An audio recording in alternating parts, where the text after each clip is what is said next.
guys, this is Rebecca Giggle, thank you for watching, and today I'm gonna show you my reaction to episode 19 of the Untamed. Yoo-hoo! We're getting closer and closer to the halfway mark, I can't wait. So I just returned from my holidays, which means I am in a very good mood and very toasted. And I can wait to see what happens now. Like, last episode was a lot. We didn't get confirmation to my suspicions that Wei Ying gave his golden cord to Yan Cheng, but I'm pretty sure that's what happened. Like, after watching the episode again and reading your comments, I am sure that is what happens. And now I'm wondering, now what? Now what? Now what? Okay, I still don't approve of what he did, especially because he doesn't plan to tell Yan Cheng at all. Now, some of you told me, and I really appreciate your comments because the insight that you left me helped me understand his point of view a bit better. But still, I understand Wei Yin feels he has a debt to pay to Yang Cheng's family, and that giving his golden core is like paying back. And also, you know, because of the last words that both Madame Bu and the dad had for him were like, take care of your brothers. So I understand what led him to do this. But I do not approve of him not telling Yan Cheng, if not before, then after. Now, to be honest, I don't approve at all of not telling him before doing it. Because if I have an illness that wasn't fatal, but prevented me from living a normal life, and then one day I discovered that my sister had donated an organ, and now I'm fine, I'm recovered, but she's the one who is not able to lead a normal life, she's the one in pain, I would not forgive myself, and it would be really hard to forgive her. But of course, because she'd be the one suffering, I would feel as if I don't have a right to be angry at her. And then I would end up being angry at her, and for that angry at myself, and I can't imagine the confusion and the pain and the betrayal that I would be feeling. So definitely he should have told him first, and since he hasn't, and it looks like he won't, well, I am sure that Yang Cheng will end up finding out. I don't know when, but before the end of the drama, he will find out and he will feel terrible about it. But for now, how does Wei Ying plan to hide his lack of golden core? Because cultivators use spiritual energy in their daily lives. They use it basically for everything, right? Like talismans or fighting, speed, whatever. And of course there is a war to fight. So they're gonna be fighting for their lives. They need their skills, and Wei Yin has lost his, if I understood how this works properly, you know? So how does he mean to hide it? It's not possible. So I'm confused, and I'm scared, and I'm a bit pissed off. Now, this hasn't made me dislike Wei Ying at all. Don't think that just because I say this. Actually, I like his character even more. It just makes him more interesting because he's very self-sacrificing, but there is a point when self-sacrifice becomes selfishness. For example, with my mom is very self-sacrificing when it comes to us, her daughters. And to save us just a little bit of pain or a little bit of work, she's more than happy to work herself to exhaustion, okay?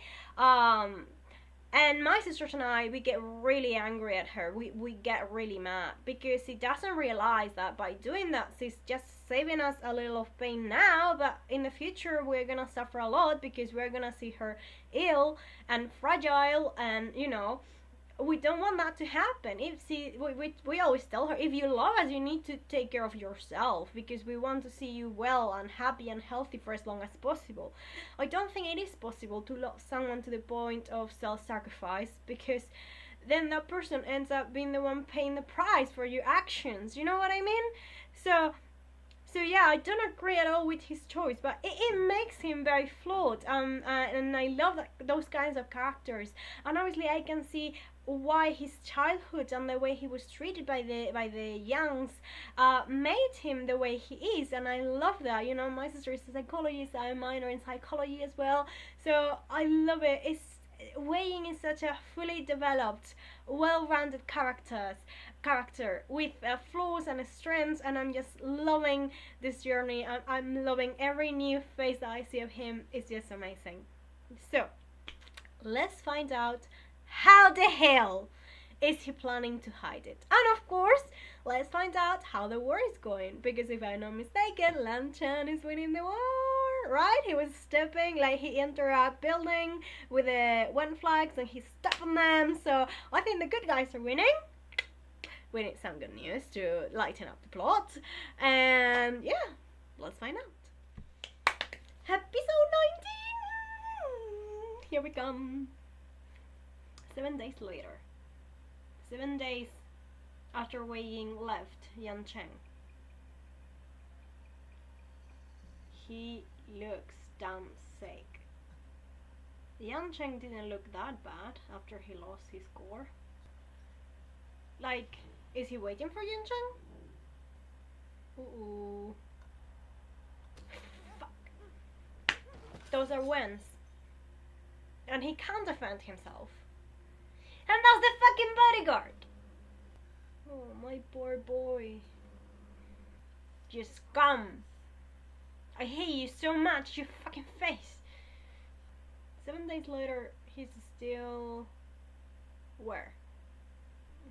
That's Wen King's house, right? Oh, no. This is his house. He's not dead and seeing their ghosts, right? Because that would be a waste. Oh, I feel really bad for him. How can he think that his dad doesn't like him?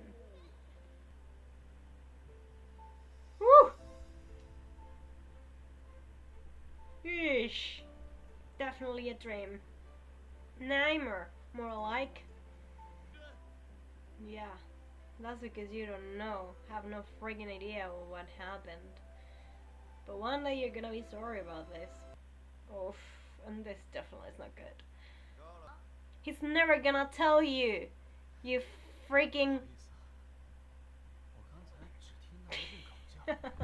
He hates dogs. I think that's the worst insult he can come up with. Turning into a ferocious ghost.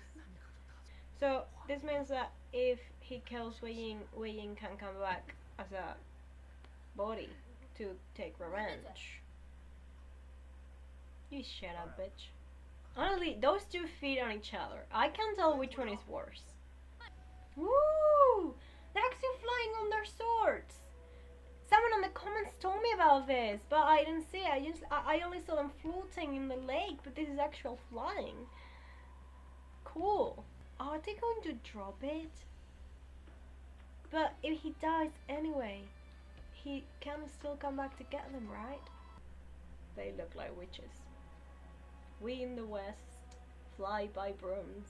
You in the east fly by swords. Where? Where are you? He's scared. I think it's the second time that I've seen Wei Ying scared in this drama. First one with the dog. This is the second one. Well, he's gonna get out. He's gonna get out. Somehow. I know it. He can't fly. He doesn't have a golden core anymore.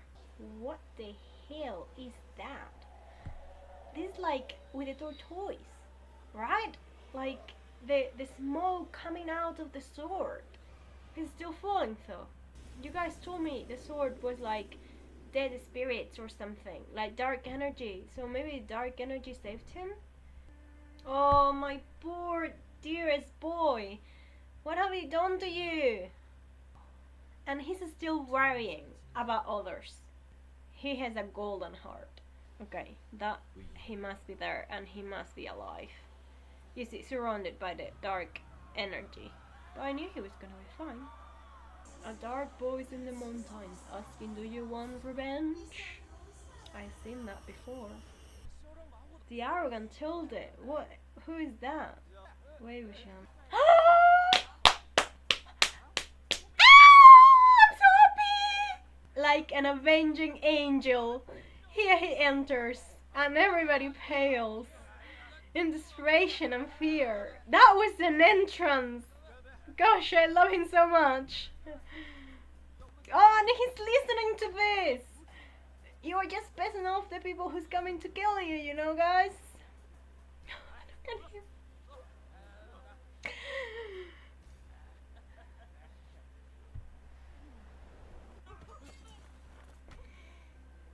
That's what happens when you mistreat Lanchan's beloved.